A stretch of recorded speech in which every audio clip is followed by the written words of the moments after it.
It is the haunting season. This time of year, it's decorative gourd season. Scary movies, stories and hauntings.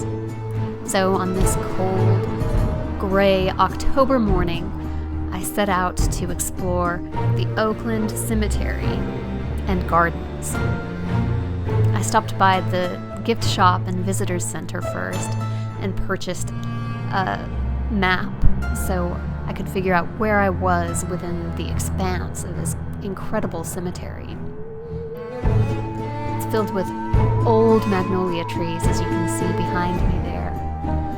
Oak trees, decorative trees changing colors. There's so much granite and marble and stone. All of the mausoleums are unique in their own way, some very elaborate, some very simple. As I walk along here, I'm looking for a very specific grave marker, so I do tend to get a little confused looking, but mostly I'm thinking fiddle-dee-dee or fiddlesticks, like Scarlett O'Hara. I'm looking for Margaret Mitchell's grave, the author of Gone with the Wind, the creator of Scarlett O'Hara herself.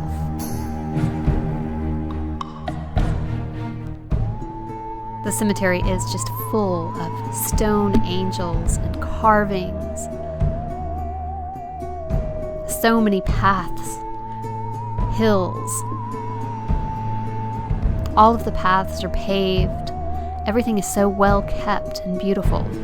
It's easy to forget that it's a cemetery at all, because it really is just beautiful. It's more like a day at the park. Doesn't have a sad feeling or a scary feeling in this cemetery in the park at all. Just a really fascinating place, full of history. There is a section of the cemetery that is a Confederate Civil War burial ground. I believe that a battle was fought on or near the grounds here, but I'm not really sure about that. But these paths just go on, and you never run out of things to look at. An angel with a trumpet, little cherub.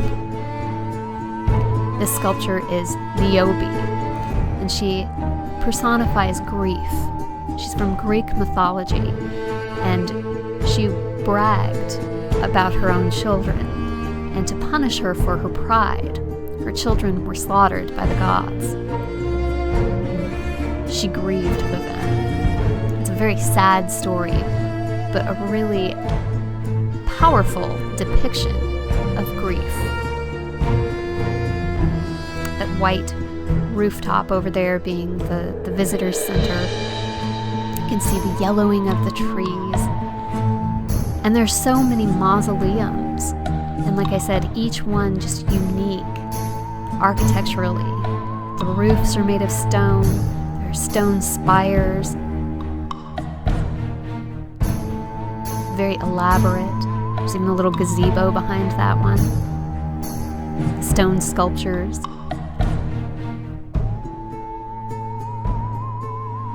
When the cemetery first opened, around 1850, would have been the time that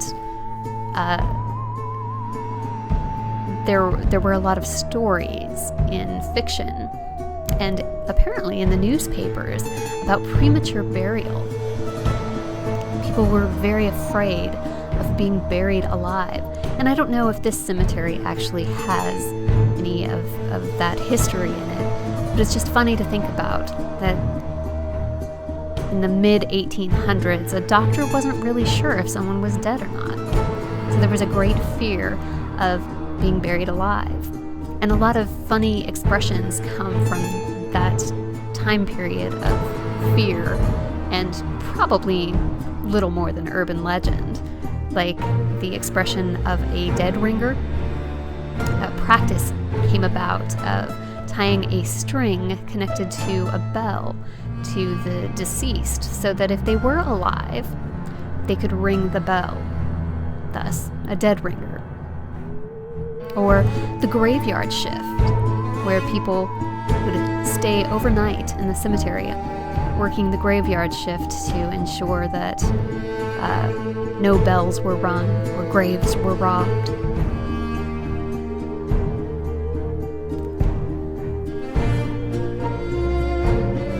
The cemetery just goes on and on. The stonework, the metalwork. There's even stained glass windows. I really like these little bird baths in front of this mausoleum. Apparently, some of these mausoleums have little viewing windows that you look through, and there are sometimes art scenes that you can see, or sculptures you can see through the viewing windows. Apparently, this cemetery was always a popular place for carriage rides and picnics, clear back to when it first opened, because it was always full of gardens that the families of those who were buried there would maintain. The granite pillars on that. Now, I never have found cemeteries to be particularly scary places. I've always found them rather calming. Of course, I had a friend in college, and we would sometimes go out to the local cemetery. She with her analog black and white camera. I would pose. She would photograph. Came up with some really interesting compositions that way.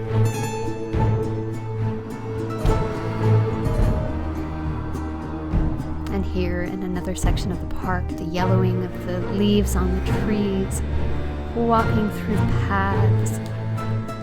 And there in the distance is a really unique thing. It's a greenhouse. Now, in this greenhouse, they grow a lot of the plants and flowers that you see throughout the cemetery. And there are different seasons for plants and flowers, obviously. But they're grown right there in the cemetery. It's part of what makes it such a unique and beautiful cemetery. They grow their own plants.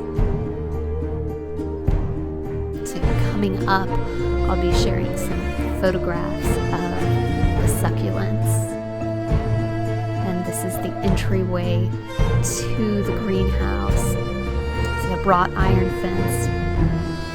They're growing orchids in the greenhouse and succulents. Here, a display of plants that's at the visitor center, actually, probably grown right there at the cemetery. Now, this mausoleum I thought was really beautiful and Gothic looking.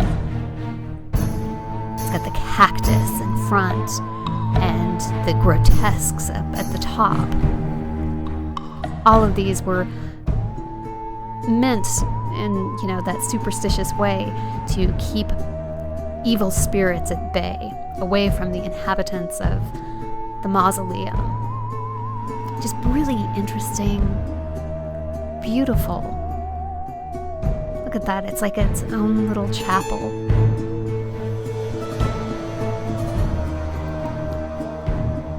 Well, I didn't find any ghosts or any proof of paranormal activity, but I did have a really lovely day.